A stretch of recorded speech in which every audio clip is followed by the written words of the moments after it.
Hello and welcome to today's Office Hours presentation. This is Paul Hoyt, your host. Our Office Hours presentation is a relaxed, informal mentoring program that we do every Monday at noon Pacific time.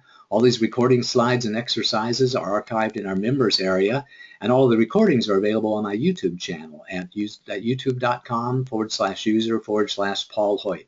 The reasons we do this is because we know that being a successful small business owner can be a great experience, but we also know that it's tough.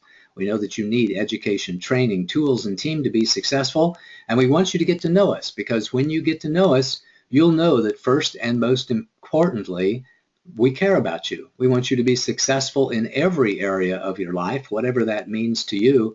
We want you to find the greatness, the happiness, the divinity within yourself, and then remember it, embrace it, and live it every single day as we try to do. Our passion is to increase the survival rate, accelerate the growth rate, and reduce the struggle rate of businesses in America. And our vision is to help millions of CEOs and entrepreneurs accelerate their business growth and enjoy greater harmony and balance in their lives. If you find these office hours presentations beneficial, please pass the word along. Somebody you know out there could get some value from the 104 hours worth of training videos that we now have up and available on our website. So we strongly encourage you to pass the word along. Our office hours agendas are an in-depth discussion of a business success principle.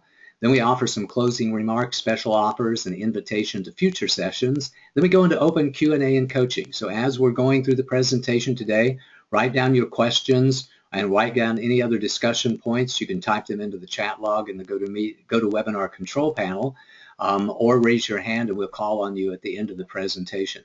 I also invite you to join us in the Awakened CEO communities on both Facebook and LinkedIn, where we publish a business success principle today, 3 to 4 days a week, and the energy of the day posting every single day on Facebook. I think today was number 775. Today's topic is how to be great at marketing. As always, we relate the subject matter of the day to one or more of the key performance areas of business, and this one is, of course, all about marketing. With the Awakened CEO system, which is a balanced and comprehensive approach to business growth on multiple levels, we always try to relate the subject matter of the day up to one of the 3 different levels of performance: mindset, methods, and momentum. And today's conversation is going to be about all 3 because it's really focused on how to. How do you take these success principles and put them into action in your business so that you can build up the momentum of working with these success principles, and in today's particular case, the momentum of being more successful with marketing. We're going to talk briefly about how to transform yourself and your company. Then we're going to talk about what is marketing, the value of marketing, talk about the 7 marketing success principles, and sum it all up to the bottom line. First, just a quick reminder about how we change. First of all, to change, we need to know what to do, and that means getting the education that we need to learn what we need to learn. Secondly, it's learning how to do it, and that's the training. Today's focus is going to be on both education and training, helping you learn what you need to learn and giving you the how-tos, how to implement these success principles in your business. And of course, one of the things that we love to do with our clients is help them when it comes to doing the work. And when we focus with our clients on doing the work, we do focus on all 3 levels of performance. Your mindset means your beliefs and your perspectives. Your methods are your plans, your processes, and your procedures. And momentum means getting into action, but more than that, it means continuing to put forth effort so that you accelerate your velocity over time and you build up tremendous momentum in actually being successful in your business. With that, let's talk about marketing. What is marketing in the first place? Well, first of all, it's one of the most difficult and expensive aspects of your business, and it's really tough to get marketing experience.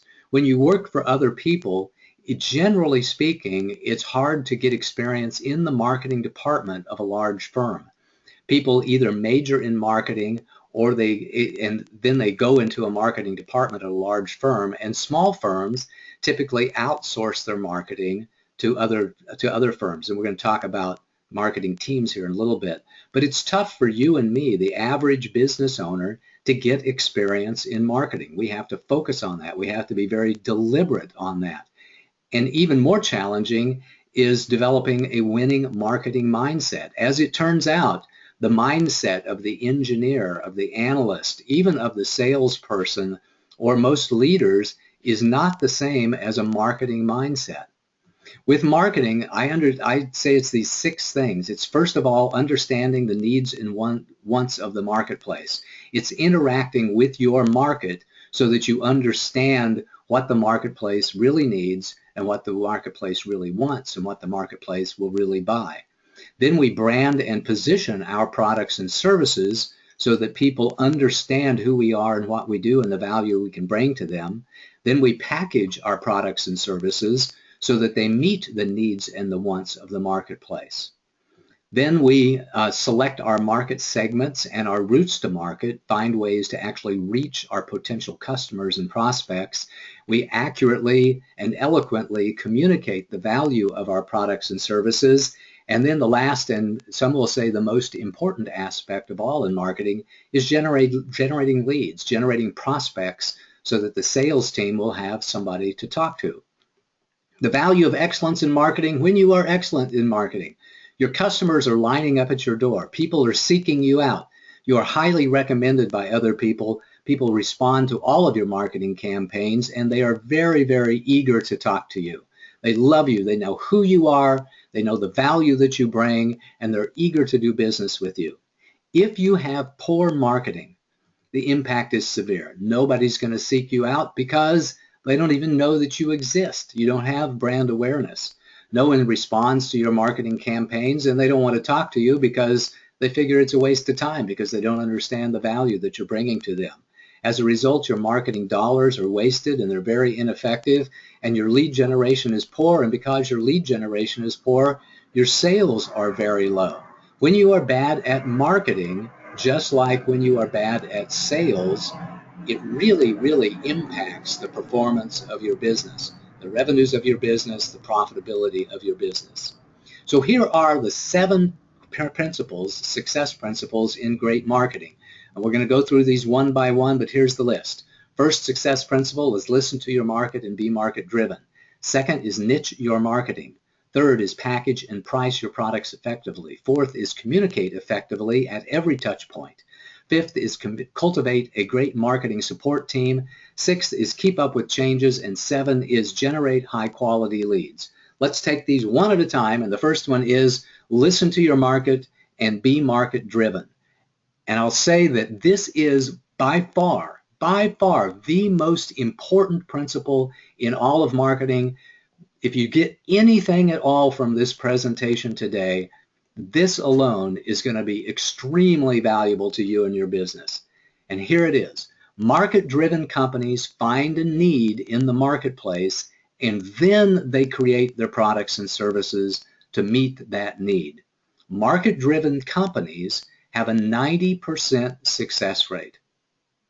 Product-driven companies, inventor-driven companies, engineer-driven companies innovate first. They build a product or service, then they try to find somebody to sell it to, and product-driven companies have a 1 to 2% success rate. I want you to get that because it's true. Market-driven companies can enjoy as high as a 90% success rate, and product-driven companies generally only enjoy a 1 to 2% success rate. That inventor who goes into their garage, invents the product, and then tries to find a way to sell that to somebody so that it can be viable from a commercial point of view, only has a 1 or a 2% success rate. With market-driven companies versus product-driven companies, if you prove that the market wants your product and service with exactly the price point and exactly the feature set that you intend to create before you even develop the product, you will have a much, much higher probability of success. And that's an understatement. 20 times the probability of success, 30 times, 40 times the probability of success. If you want to have a successful company, the most important thing that you can do in marketing is to understand the needs and wants of the marketplace. Look for the pain and then find a way to fix the pain. Solve a problem, find a pain, and then find a pain in the marketplace that is so severe that you can create an immediate fix for that pain, which is much, much better than selling aspirin. So that's, I mean, selling vitamins, by the way. That's the old adage that we hear from marketing all the time, that it's much easier to sell aspirin that relieves pain and does it immediately than it is to sell vitamins, which are part of a wellness program, which may help somebody over the long term. So find a pain in your marketplace, find a burning need that somebody has, and then find a way to give them what they want, and you will be far more successful in your business. As I had a marketing consultant friend of mine who used to say, the best thing that you can do is sell a cheeseburger to a starving man. And it can be a mediocre cheeseburger at a fairly high price. As long as they have the money, if they have that burning desire, they will buy that. Another great principle here when it comes to understanding the marketplace is that you are not the marketplace. The market does not feel and think like you feel and think. The votes of your friends, your neighbors, and your family don't count. You can get encouragement from your brother-in-law. You can get encouragement from the people next door. You can get encouragement or discouragement, by the way, from your family, but their ideas don't count. Their opinions don't count. The only thing that counts is the market. And frankly, the marketplace doesn't care about you. The marketplace only cares about their pain and their pleasure. And finally, you cannot predict what the market will buy. You have to ask and you have to test. This is a really great mindset for understanding the needs and wants of the marketplace, is that you are not the market. And by the way, your brother-in-law, your sister-in-law, your next door neighbor, your buddies down at the bar, they're not your market either. Their market are the people who will really buy your products and services. One of the ways you find out who your market is by paying attention to your competition, because your competition can provide great clues on what your market wants, because they are buying the competitor's stuff. And there's always competition. When I review business plans, and I've had a lot of investors tell me that, when somebody says we've got no competition, what that immediately says is there is no market opportunity, or you have no idea what marketing is all about. Because if there is a need, people are fulfilling that need in some way. The competition is either direct or the competition is indirect, but by definition, if there is a need, then there is competition. But some competition, is like I say, is either direct and some competition is indirect. Here's an example of that. If I have a Mexican restaurant, a direct competition would be the Mexican restaurant across the corner from me. Indirect competition would be the supermarket that's next door that's selling food, or the hamburger stand across the street that is fulfilling the same need, which is people's need to have nourishment and have something to eat, but they're not doing it in exactly the same way. I think it's also very useful for you to assume that your competitors are all hardworking geniuses and watch what they do. If you assume that your competitors don't know what they're doing, you will discount them and you'll probably undervalue the ways that they have found to meet the needs in the marketplace. If you assume that they are hardworking geniuses, it inspires you to do everything you can to keep up with them and to stay ahead of them and to learn all of the lessons that you can learn from your competitors. And here's a great saying for you. If to sell John Brown what John Brown buys, you must see the world through John Brown's eyes. I love this little poem. To sell John Brown what John Brown buys, you must see the world through John Brown's eyes. And to do that, you have to ask John Brown what he's thinking and feeling. You can watch his behavior, you can watch what he buys, you can watch the things that he does, and that's extremely valuable, but you have to ask. Just don't assume that you know what your marketplace needs and you know what your marketplace wants. In order for you to implement this in your business, here's the how-to about being market-driven. When it comes to your mindset, you have to be humble, you have to be smart, and you have to be courageous. It takes humility to listen to other people. It is a smart thing to do, to listen to other people. Remember what I said about market-driven companies having a 90% success rate and product-driven companies only having a 2% success rate. And you have to be courageous. And the reason why you have to be courageous is because if you're an inventor or an engineer, it takes real courage to say, what do you think about my stuff, in an open and honest way? and really invite that open and honest feedback and change what you're doing based upon the feedback that you get from the marketplace, because your self-worth and your self-esteem may be caught up in what it is that you have created. And my invitation to you is to transfer that. Let your self-worth and your self-esteem be focused on how well you listen to your marketplace, not on how well you invent your products and services. In order to listen to the marketplace, a lot of techniques to do that: face-to-face conversations, competitive research, surveys with your market. And the way to actually get into action and establish momentum is to get in the habit of asking great questions. Get in the habit of being humble. Get in the habit of asking your marketplace what they really want and what they really need, so that you can design quality products and services that meet those needs and wants and demands. Second great success principle in marketing is to niche your marketing. You have to niche your marketing because you can't market to everyone, because you don't have the budget.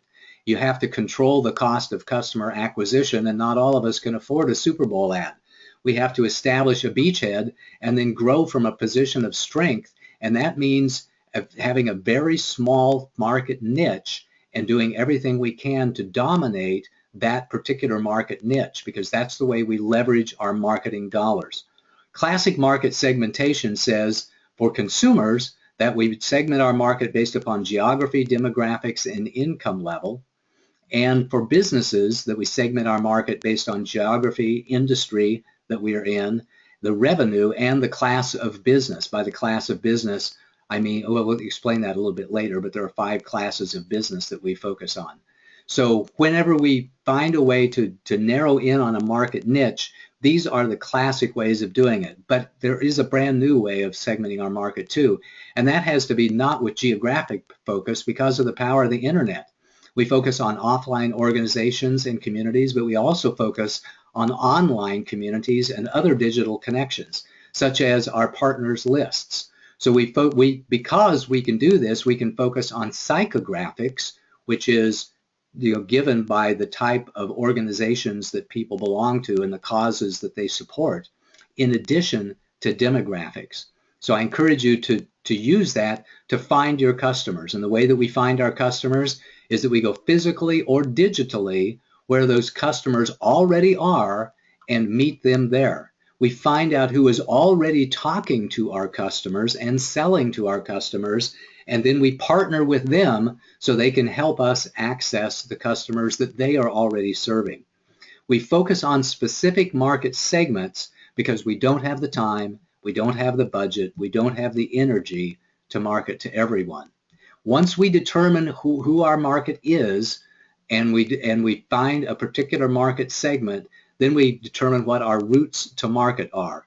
Once we have found our market, our customers, and our partner. And there are dozens of routes to market to choose from. We can decide to reach our market through face-to-face marketing, through direct sales approach, through trade shows and live events. We can use other retailers and distributors and dealers, such as storefronts, boutique stores, big box stores, catalogs. We can sell online through websites, through affiliate links on on somebody else's websites, and through online catalogs. And we can sell on the airwaves through mass media via shopping channels, on our own infomercials and our own advertisements.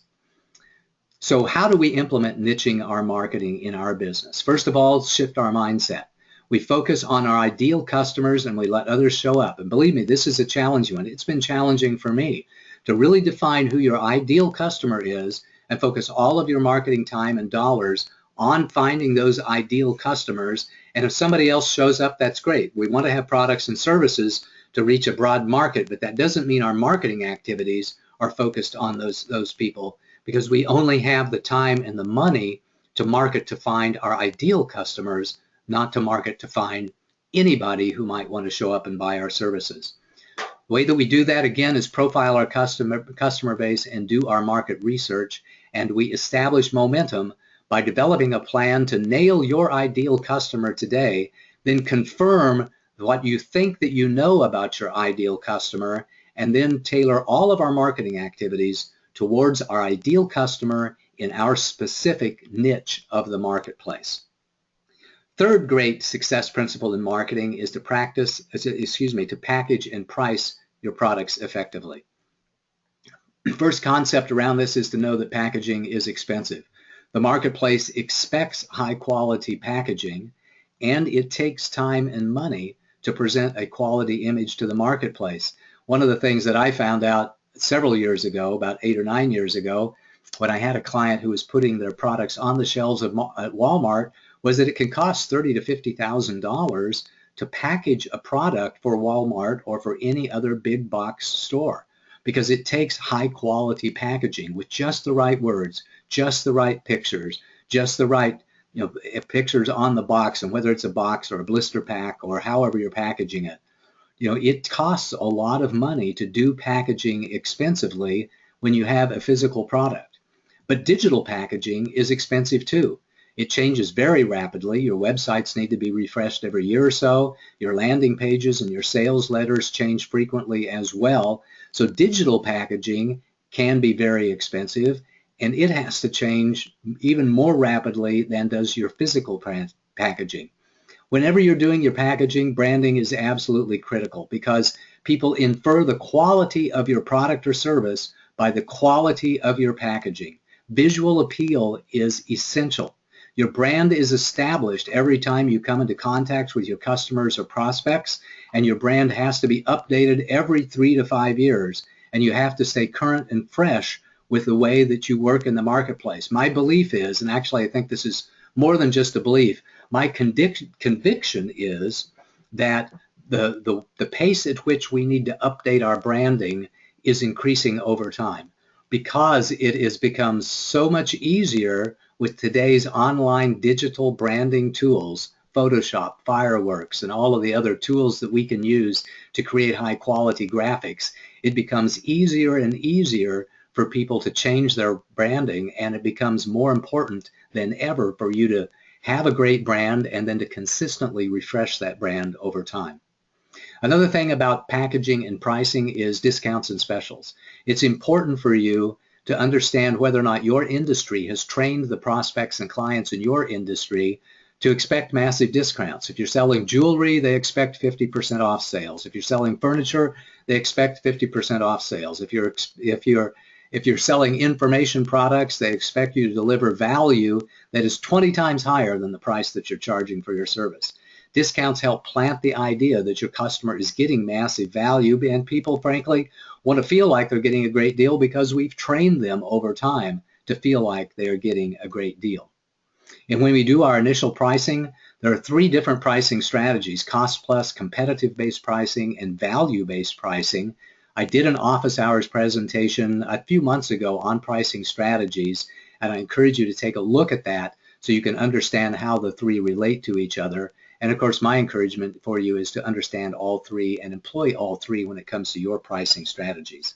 Here's one last thing I want to talk about when it comes to pricing and packaging your products, and that is, when you change the price, when you change the packaging, you change your prospects.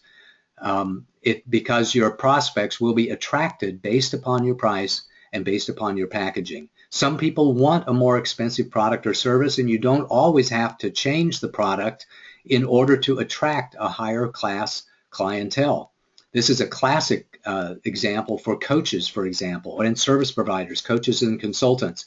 Generally speaking, if you just raise your prices, you will attract a different marketplace who wants to have, say, a $500 an hour coach instead of a $50 an hour coach. Some people who are making a lot of money, they don't want to deal with a $50 an hour coach. And if you're a $50 an hour coach, I encourage you to be a $100 an hour coach or a $200 an hour coach. And be consistent when it comes with the pricing strategy and the packaging strategy, because your price has to be consistent with your overall brand and message. And quality branding, quality packaging leads to premium pricing. You can't charge, $500 for something and show up with a 25-cent package. You have to have a package for your products that's consistent with the price of the product and consistent with the brand that you want to create in the marketplace, because poor packaging doesn't go with a higher price. So how do we implement this in our business? How do we implement great practices and principles in packaging and pricing? First of all, it's your mindset. Understand that packaging is important. Understand that visual appeal is essential. You have to be confident in the value that you're bringing to your clients and understand that your pricing determines your customers, not the other way around. Most people think that our marketplace determines our price, and that's because they've chosen the marketplace first and then decided what the price needs to be, as opposed to the other way around, or at least having an integrated and iterative approach that says we choose our customers and our prices at the same time, and we choose prices that allow us to build a strong and profitable business. The way we actually do this and get into action is through competitive research and pricing experiments. So I encourage you to have a pricing experiment. If you're charging $200, try charging $300. If you're charging $1,000, try charging $2,000. Change up your product just a little bit, raise the price significantly, and see what happens about your profits and the people that you are attracting. To get into momentum, you ask people for their honest feedback about the way that you have packaged your products and services, on your visual appeal, and on your prices. The fourth great success principle in marketing is to communicate effectively at every touch point. A touch point is anytime your prospects, your customers, or your partners come into contact with your business. That's your business cards, your website, your brochures, your gifts, anytime that you call them on the phone or you answer the phone, any meetings and any emails you have. It's a very good mindset to understand that every touch point, every contact that you have is related to marketing that helps you establish your brand in the marketplace, your brand awareness and your brand position. And excellence requires excellent and consistent, reliable, and predictable messages to your marketplace. Consistency with your touch points is key. Your business cards, your website, your brochures, etc., all of that need consistent messaging and visual presentation.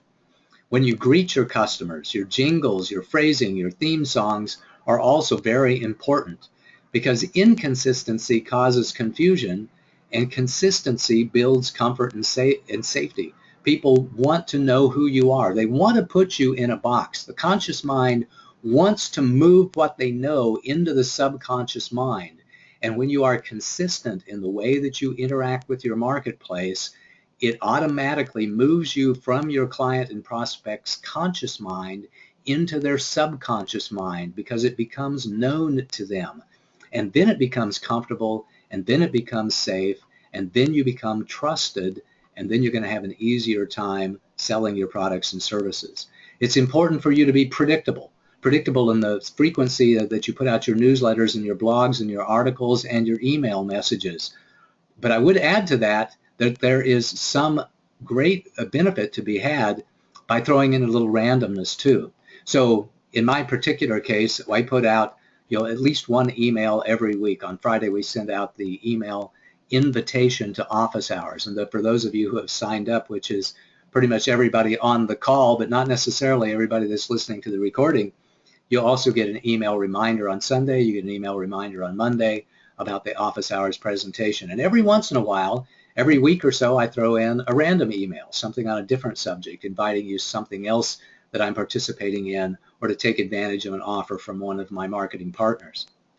Whenever we communicate with our marketplace, whenever we have an ad, whenever we have a touch point with our marketplace, it's useful to know and to remember the marketing equation. The marketing equation is a four-step process that says first we interrupt, then we engage, then we inform, and then we make an offer to our audience.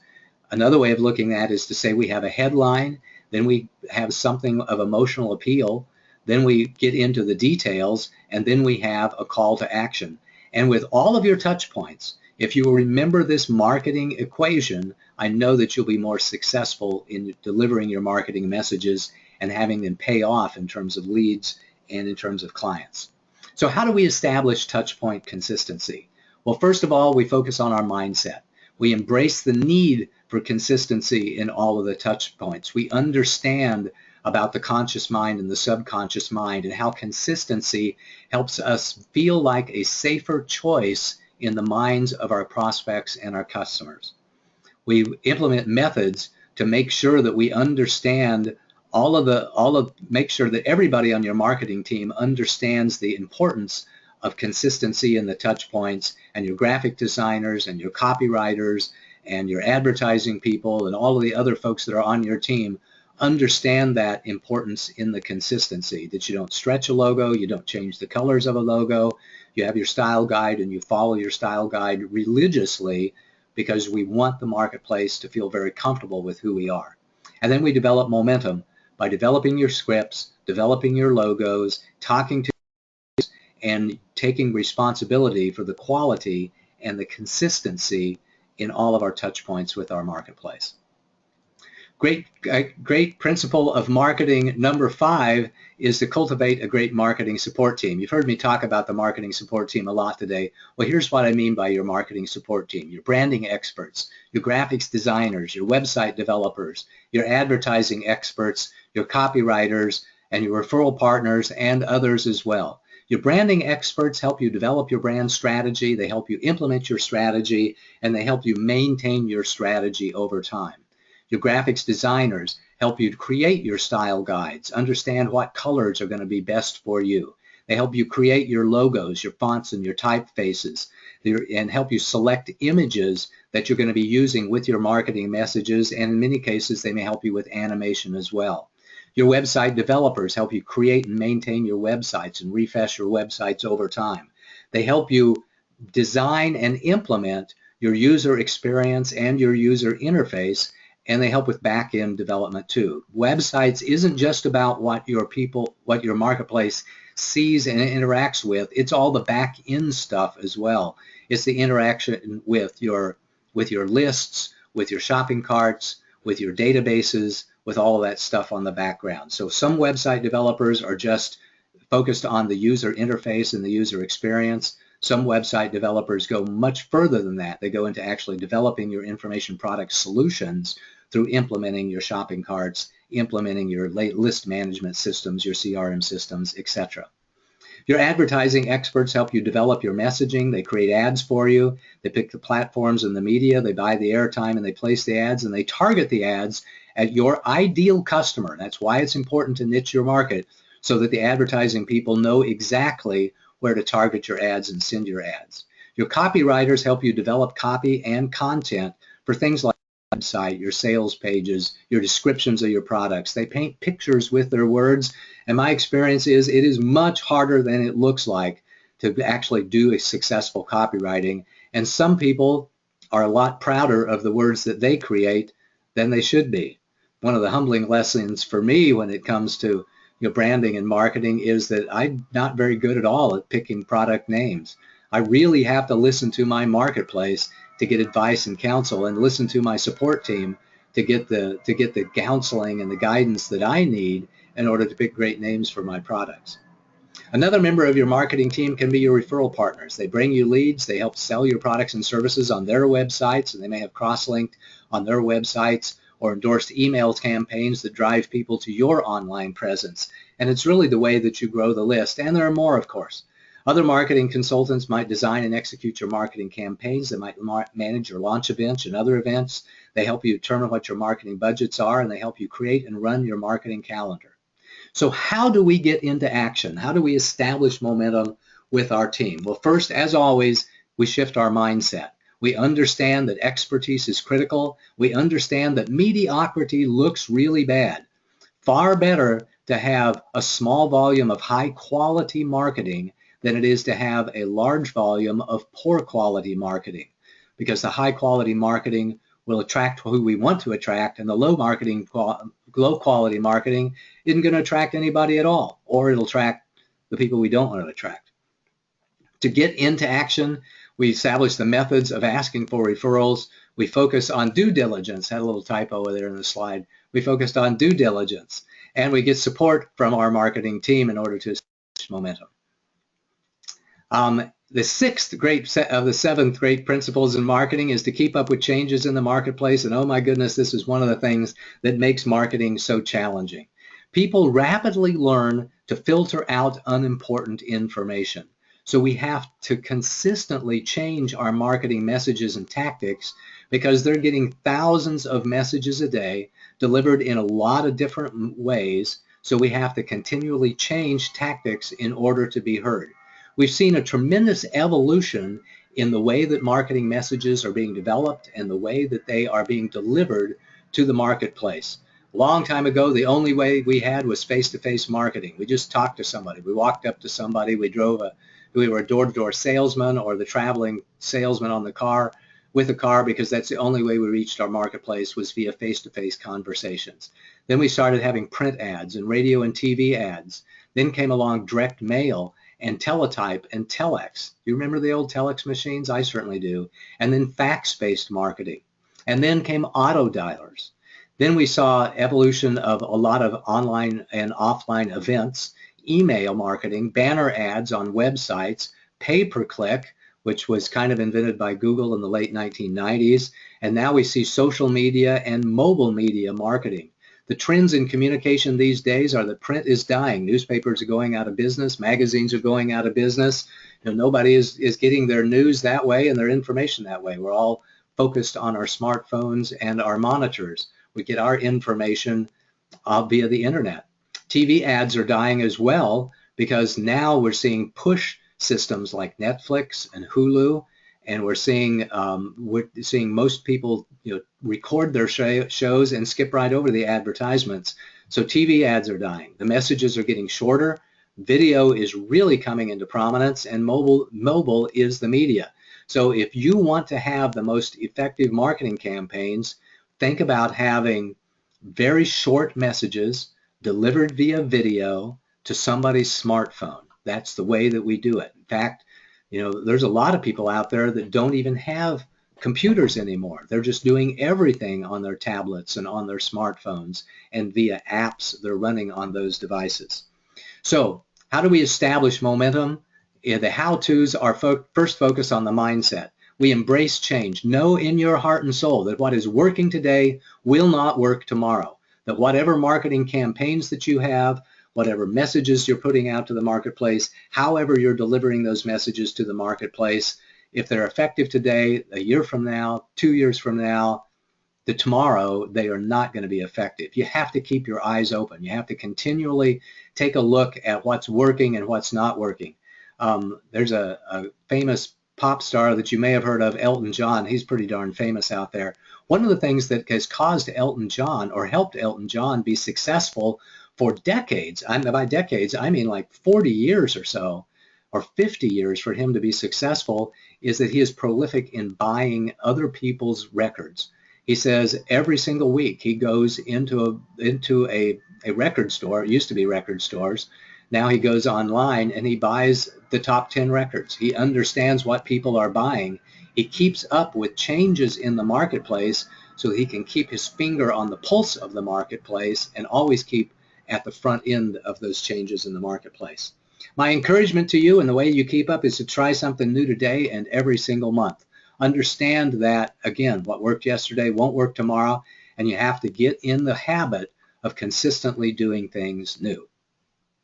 The last of our 7 great principles in marketing is to generate high-quality leads. Quality lead generation is, to me, the entire purpose of any marketing expense, is to generate a qualified lead, somebody that you can talk to face-to-face, that you can have a direct sales conversation with, or to lead somebody to your website or other automated sales system so that they will buy your products and services. And you have to generate those leads for face-to-face direct sales conversations, or leads to having automated conversations online in order to stay in business. It's really not optional. This is the #1 job of the marketing department, is to attract people who want to buy your stuff, to have conversations with you or otherwise engage with your business. And there's lots of ways that we can do that. We do that through brand awareness. We can do that through lead generation activities. Oh, excuse me, I want to talk about that again. I want to back up. I misspoke. There are 2 big types of marketing activities, and I want to differentiate in between brand awareness activities and lead generation activities. Brand awareness activities are when you put your name out there or your logo out there without an offer. And you can do that with sponsorships and billboards and other types of signage. but it doesn't follow the marketing equation. Remember the marketing equation we talked about earlier? To interrupt, to engage, to provide the details, or to educate, and then to make an offer. Anything that does not follow the marketing equation, to me, is brand awareness marketing. And frankly, it only pays off in the long term. It only pays off because it keeps top of mind awareness so that people will think about you whenever they come to buy something. But I'm a big fan in lead generation marketing activities because brand awareness activities, the effectiveness is very, very difficult to measure. It's only when you have a very large brand that you're able to see the value in brand awareness messaging.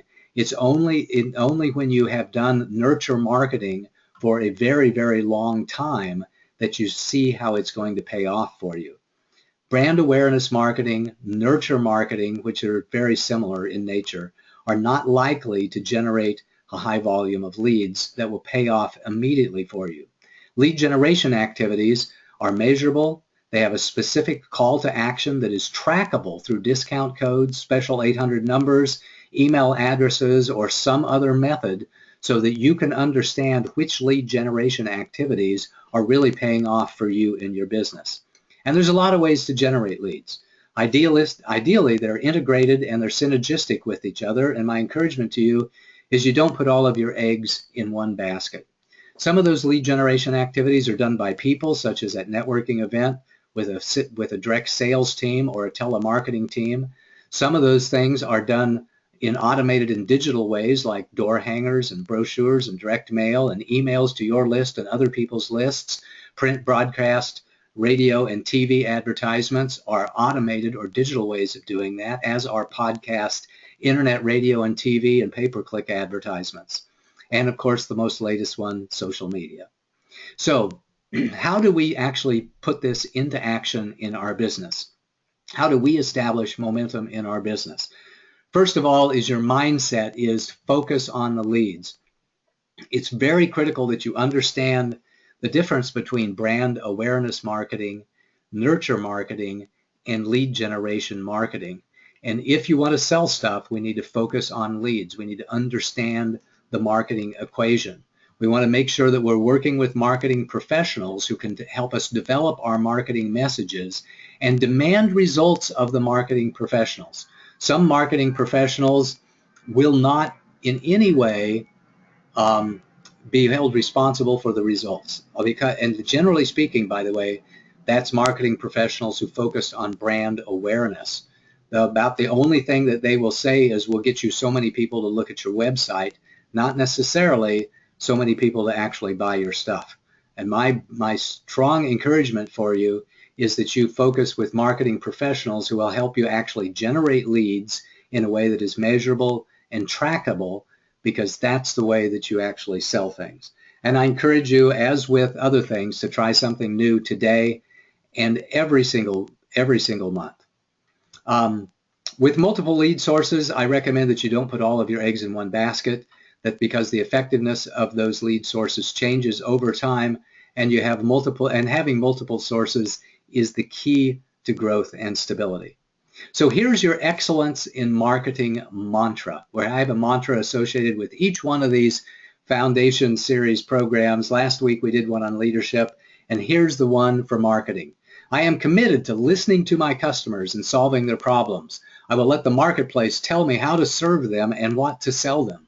I will niche my products and services and find my most lucrative and dependable marketing segments. I will spend my marketing dollars wisely.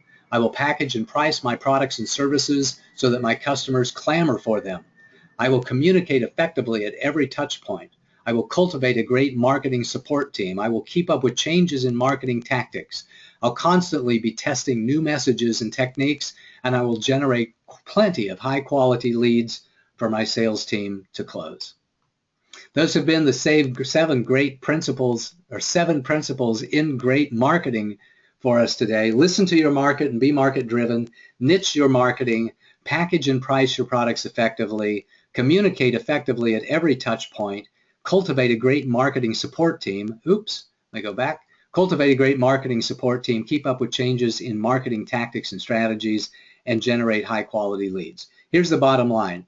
Marketing is one of the most important areas in business. You can have great marketing, but it's likely to be through having a great marketing support team as opposed through your own efforts, unless you happen to be great at marketing yourself, which, as we talked about at the opening, is fairly rare.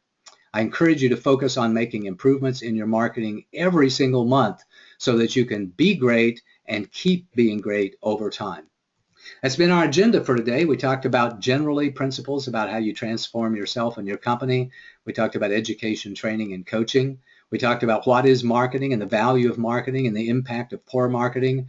We talked a long time about the 7 great marketing success principles, and we summed it all up with the bottom line. Here's your homework and your exercise. Talk to your coaches and your colleagues about marketing. Begin cultivating or acquiring a great marketing team and focus on having excellent marketing from the very, very beginning. In a minute, we're going to go into open Q&A and coaching where you'll get an opportunity to ask questions and offer comments on the subject matter of the day and then anything else you want to talk about. Tell me what your biggest takeaways are and what insights that you gained from this presentation, and tell me what you are going to focus on. Here at the Hoyt Management Group, we are happy to help you at 3 different levels. We're happy to help you teach you with education and training programs and coaching and training and programs just like this one. In many cases, we work with you to help develop business plans, financial models, sales scripts, product funnels, etc. And in some cases, we actually do things for you as well, becoming a member of your operational support team with our CFO, COO, and other coaching and advisory services. Our next office hours presentation will be next Monday, January the 18th. We're going to talk about how to be great at product development. Let me know what topics that you would like for us to address. This was the second in a 7-part series on the foundations of business. Next week will be number 3. And then we'll be open to your ideas about what we should talk about when this 7-section series, the 7-session series, is completed here in about another 5 weeks or so. In between now and the time that we meet next week, do your homework. And with that, let's go into open Q&A and coaching. First, comments and questions on the subject matter of the day, then anything else. Stephanie, do we have any comments and questions? Yeah, got a couple questions here. Let's see. How much money should I spend to develop my initial brand? You know, I've seen people spend anywhere from $1,500 to $15,000 on that. I've actually heard of companies spending a lot more than $15,000.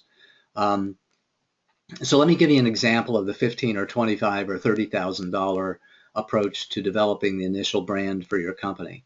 You could do, you engage with a branding strategist. You go to a $10,000 3-day workshop where you talk about everything that you need to talk about to develop your brand strategy, and then that branding strategist typically works with their high dollar people to help develop the logo, the signature look, and that can be another $10,000 or $15,000 or $40,000. I do know of one brand strategist who, by the way, delivers incredible products or incredible value to his clients that charges $60,000 for his services.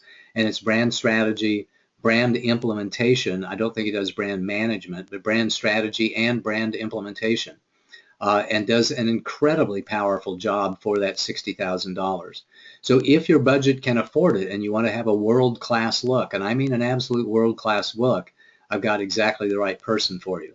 On the other hand, if you've only got a few $100s to spend on developing your initial brand, you can use systems like 99 Designs. And in fact, our Awakened CEO system logo we had developed using 99 Designs, and it cost us, I think, $500 or so. It took about 2 or 3 weeks, took a lot of our time and effort in narrowing down all of the design choices, but we were able to effectively create what I think is a really high quality brand for only a few $100s.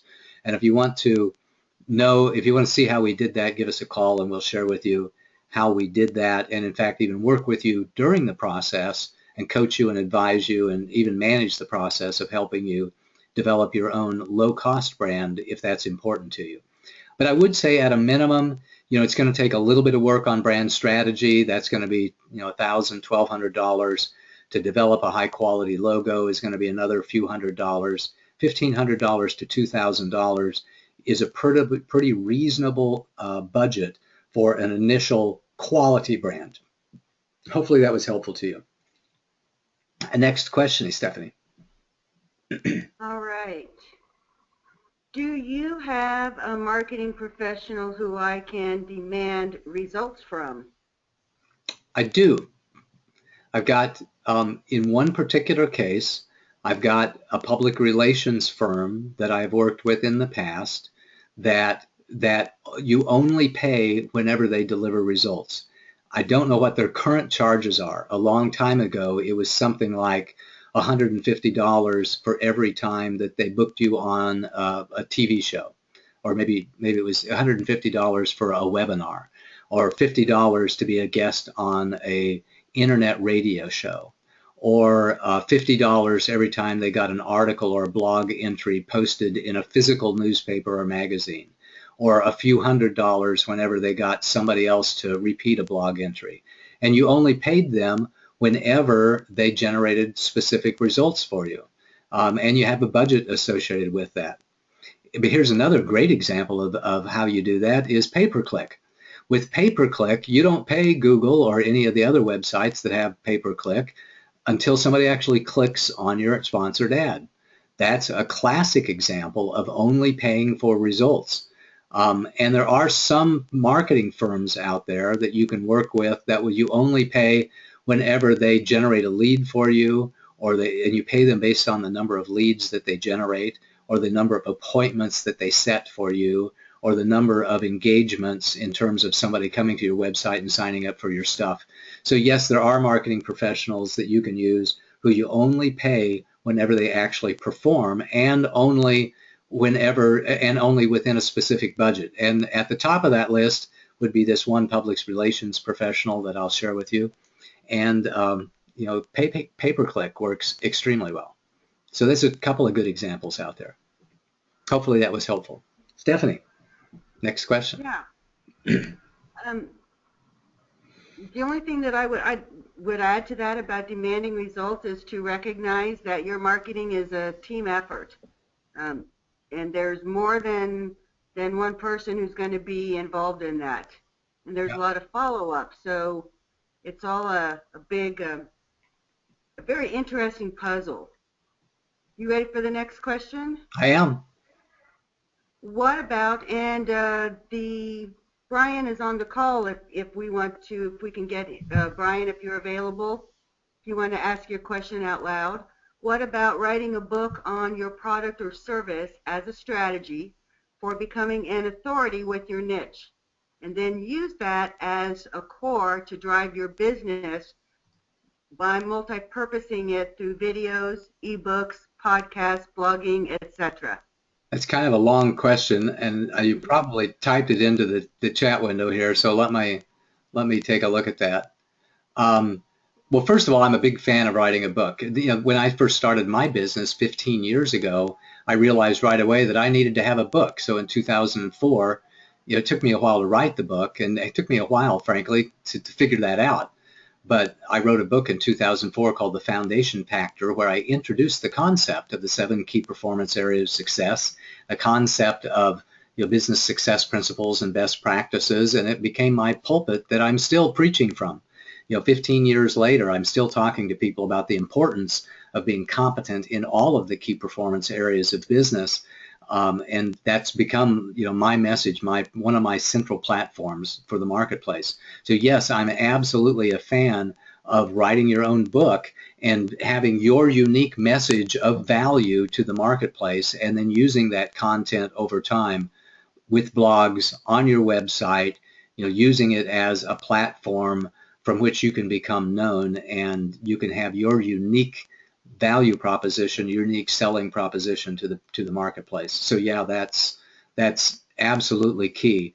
And then we multi-purpose it exactly as you said, through videos, through articles, through repurposing the content in a lot of different ways. Some of the content that you saw today, by the way, and that you'll see throughout this Foundations of Business series I generated 15 years ago whenever I wrote the book, The Foundation Factor. What you saw today when it comes to the value of effective marketing and why we want excellence in marketing, that actually came from the book that I published 15 years ago. So not only can you leverage the content in many ways, you can leverage it if it's quality content, you can leverage it over a very long period of time. I augmented that, of course, every month or so I understand something new about marketing. So the excellence in marketing mantra I created a few years ago when I created the Beyond Business Survival Entrepreneurial Training Program. But when you develop high quality content, you can leverage that in a lot of different ways, and you can leverage that over a very long period of time. So great question, great observation, Brian. Next question. How would I know if I need a PR firm or a marketing firm? Well, and again. Oh, I'm sorry. She's on the call. If you want to talk live with her. Was that Nanette? Yeah, I will take Nanette off of. Nanette, I took you off of mute. If you are there, you could welcome to say hello. Are you there? I'm here. Hey, Nanette, thank you for that great question about whether to get a PR firm or a marketing firm. To me, public relations is a subset of marketing. So marketing, a public relations specialist is like a graphics designer or a copywriter, or an advertising firm. They're a subset of your overall marketing program, because I include public relations as one way to get your message out to the marketplace. And I consider it to be a subset. So we know that public relations, people who are experts in public relations will tell you that it is one of the least expensive and most effective ways of getting your message out to the marketplace. If you feel comfortable, being interviewed on radio, on TV, on internet radio, on webinars and teleseminars, and especially if you can make an offer during those conversations, then public relations people can help you get those speaking opportunities, can help you get those public relations events, because the press is always looking for a story to tell. They're always looking for a story of somebody that's overcome adversity, somebody that got lucky, somebody that was extremely smart and successful. They want those stories because people listen to those stories and they attract attention in the marketplace. So if you've got a story to tell, and I know, Nanette, that you do, and you have a fantastic story to tell, then you might consider a public relations firm. And as I said earlier, my favorites are public relations firms that actually will, you pay for results. You just don't pay for effort, but you pay for results. Did that make sense to you, Nanette? Yeah, I think the whole marketing puzzle to me is overwhelming. It seems like I've never been able to actually come up with a nice plan so that I know exactly what my steps are, how I'm going to get there. I've never been able to find somebody to help me actually put together a real plan. Every time I come across somebody that says they're a marketer, she only does social media, and then somebody else says, well, this is all I do, and none of it makes sense to me. So I think that's why it's overwhelming whenever I hear about this topic. I understand it, and there was a mountain of content that I delivered today. It sounds like a great topic for us to address on one of our future calls with each other, Nanette. I look forward to that quite a bit. Thank you for tuning in, and thank you for the question. Next question, Stephanie. We have a little more time. We have a couple comments here. Okay. Brian says he loves how you were clarifying that our pricing defines our clients and not the clients determining our prices. Absolutely. Oh, thank you, Brian. I appreciate that. And by the way, it's 1 o'clock now, but there's a massive amount of content here, and I spoke longer than I usually do. So I'm willing to stay on the line for another 10 or 15 minutes as long as the questions and the comments keep coming in. So go ahead. What do you think about guest blogging with icons in your niche and industry who have hundreds or thousands of followers as a marketing strategy? I think it can be. I'm sorry, go ahead. Oh, I'm sorry, for cheap and immediate marketing impact and brand recognition. I've heard that it is very, very successful and can be very successful. It's something that I haven't tried yet with my company because, frankly, you only have so much time and only so much money to do marketing. You can't implement every great marketing idea there is, because just like you can't market to everyone because you don't have time and money to reach the world, you also don't have the time and money to enact every great marketing idea that comes along. Unless you've got, a $50 million marketing budget, then I think you could do everything. But for those of us who only have, a $25,000 a year marketing budget or a $100,000 a year marketing budget, you just can't do everything. So that's one of the things that I have not done. However, I have heard that it is a fantastic strategy to get brand awareness and to attract attention over the internet. So my encouragement to you is, as always, I always talk about demanding references and the 3-expert rule. So if you want to engage in that activity or in any type of activity, make sure that you're talking to 3 experts so that you can get 3 different quotes and 3 different ideas about how to do it, and pick one to go with. And with the one that you go with, make sure that you talk about references and make sure that they're just not talking theory, but they're also talking, they can deliver the social proof. They can say that I worked with John, I worked with Susie, I worked with Sally, and here's the results I actually got from them, and here's their names and telephone numbers. Call them because they love my stuff. That's what we really want you to do. So pay attention to the 3-expert rule. Always check your references, and if it sounds like it might really work for you, go for it. Next question. Okay. What is an appropriate marketing budget? That's a great question. Let me give you some guidelines here. So first of all, it's different from a product company to a physical product company versus a digital product company, and different between a product company and a service company. Product companies, physical product companies, by definition, have a very high, typically high cost of sales. 50% is a common gross margin.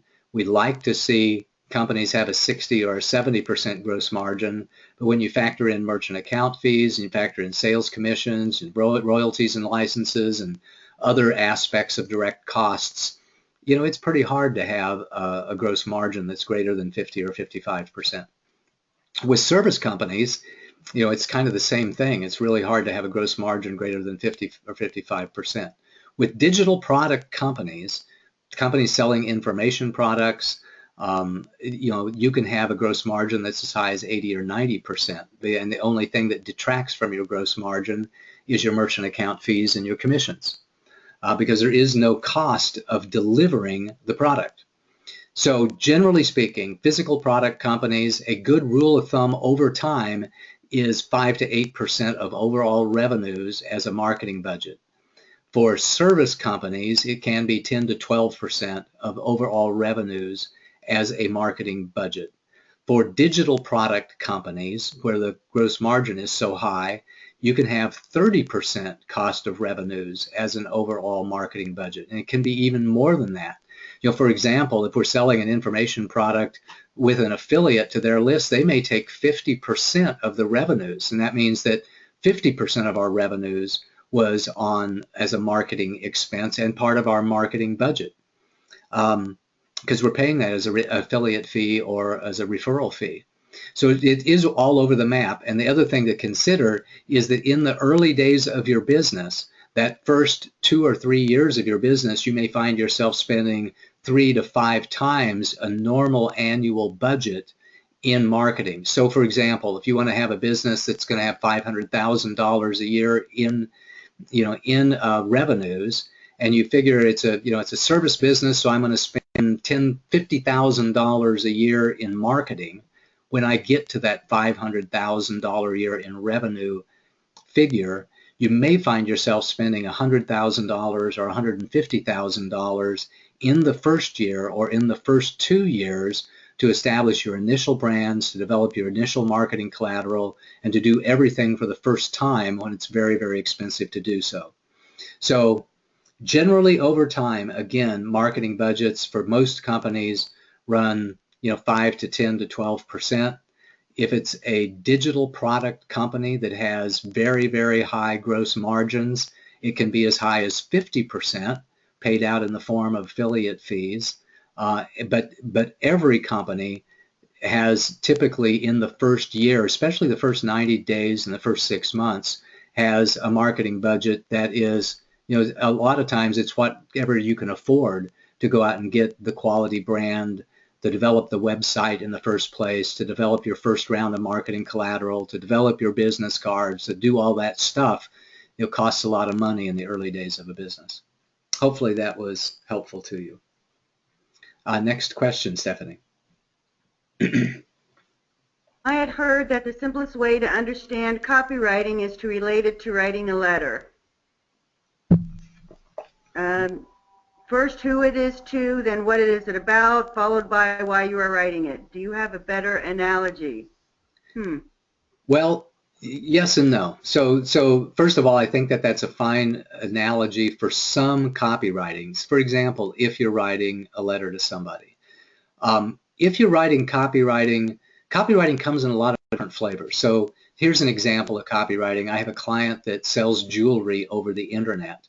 She hired a professional copywriter to write the one sentence or two sentence description for each one of her products. And it goes like, shines tremendously. I'm terrible at this, by the way. But she hired a copywriter to write just exactly the right words that would appear in the description of the product so that the market would be attracted to that particular product. That's one type of copywriting. Sales letters are another type of copywriting, and they follow proven templates that are not anywhere close to the template that you just related. If I'm writing an email message, there's long form and short form email messages that have very specific templates, and you can buy these templates. You can sign up to get somebody's information product course that they'll show you what all of the different successful templates are that are necessary. Another form of copywriting is to do headlines. Headlines for all of your marketing messages are really very, very important, that will attract the attention and get people to actually open your emails. That can be extremely important. So there's a lot of different forms of copywriting, and we ourselves have some expertise whenever it comes to helping people design the copy. But as was said with the letter approach, there are a whole lot of questions that you need to ask yourself before you actually start writing the copy. Primarily is, what is the intention of this piece? What is the single sales objective for this particular marketing message? Do we want them to come to our website? Do we want them to sign up for our list? Do we want them to buy the product? Do we want them to refer us to a partner? Do we want them to attend the webinar? You determine what your single sales objective is for that particular piece, and you understand who your marketplace is so that you understand the needs and wants of the marketplace. Remember marketing success principle number 1. And I am a big fan of the marketing equation. First we write a headline, then we get them to have emotional engagement with us, then we inform them and educate them, and then we have a call to action. So what you talked about with the letter form of copywriting, I think is very important, but there are lots and lots of different types of copywriting depending upon your market and depending upon the objective of the marketing message. I hope that was helpful to you. Stephanie, do you have anything to add, or do you have another question? Yeah, you kind of started it with the questions. Before you do your copy, there is a whole list of questions that you ask that you need to be very clear on before you design your copy and your writing. Yeah, the wheels are turning. The wheels are turning. As soon as I saw that question, my mind went into overdrive. Oh my goodness. Oh yeah. Yeah. It's a lot of fun. It is kind of like a big puzzle. And Nanette, are you still here? I think we lost her. You know, No, she was she's on the saying about phone. how it's so overwhelming. Yeah. It really all comes down to your strategies and your plans, don't you think, Paul? What, you know, when you really take a look at your strategies and your planning and where you are with growing your business, you know, putting together a marketing plan and strategies that support you on your growth, on your journey, where Yeah, you are, exactly where you are. I like to help people create budgets, and marketing budgets is one of them. Mm-hmm. And sometimes we do an overall budget, and sometimes we do very specific budgets. We're going to budget for trade shows and conferences. We're going to budget for website development. We're going to budget for collateral development. We're going to budget for branding, which helps us figure out, you know, what it is that we need to do, because those are the basic. I mean, everybody needs a website. Everybody needs a brand. Then you need a way to actually get your message out to the marketplace. And in some industries, the right thing to do is trade shows and conferences and other networking events. And some industries, you know, pay-per-click advertising is the right thing to do. So we developed kind of our overall, how we're going to reach our market strategy and our budgets associated with that. And then we move into developing the marketing messages and the images, you know, themselves before we move them out. So, you know, and when we develop the strategy, one of the things that we always like to ask is what's worked and what hasn't worked. What did you try yesterday that worked for you? What did you try yesterday that did not work for you? Let's take examples of what you're currently doing.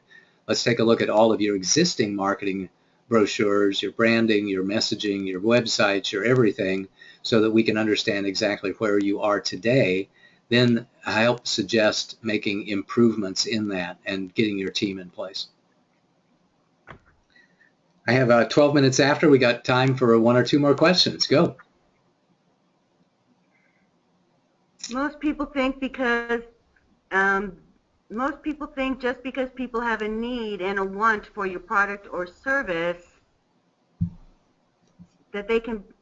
Ooh. Where is I'm this? not sure I understand this, Brian. Let's see. Paul, can you check out the question for Brian in the window? Most people think because people have a need or a want for the product or service. The back part of that is that you only market to prospects who are actively seeking. That's a good. I think the point there is that we want to find people who are actively seeking our products and services, who have a need or a want that's so strong that they're actually in the process of trying to relieve that need or that want. And that's absolutely true. And the way that we do that is with call to actions. You know, is that we say buy today. We give them a reason to buy today. One of the great, you know, sales principles that I've learned over time is if you give a person a reason to buy today, they're far more likely to buy today.